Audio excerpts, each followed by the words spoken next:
Guys, may tuturo ko sa inyo paano mag-download na video galing sa Facebook. Please, samahan nyo ako. Tara! Mga Lords, ngayon punta tayo ngayon sa ating Facebook account. Open natin to guys. So yan, nakikita nyo. Hanap tayo ng video guys. Video. Katulad nito. Open natin to.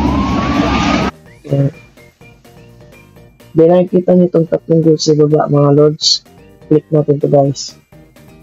So nakikita nyo dyan yung save video.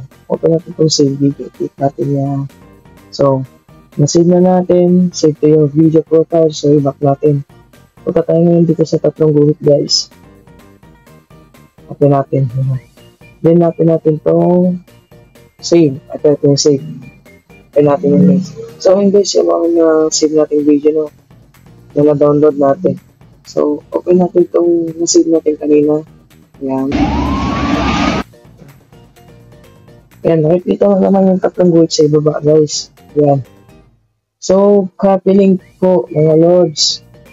Then, so, na-copy link pa natin. Punta na tayo ngayon sa Google.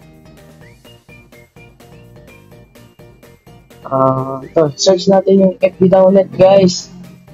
FB Download. Then, ganyan. Facebook Video Downloader. Ayan, open natin. So, yung nakapin natin link, i-paste natin mga Lords. Paste. Ayan. So, download.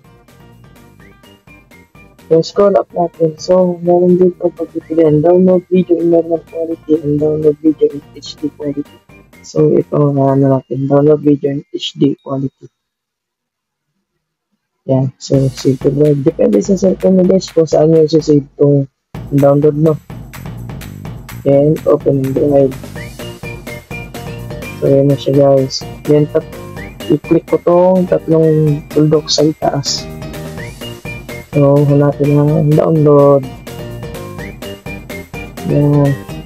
Saving na siya. So, na-save na yan guys. Tingnan natin po tayo sa ating photos and gallery. Yeah. Ngayon na siya guys, kita nyo na. Ayan, na-save na. Yan na guys, basic lang. Thank you for watching. Babush!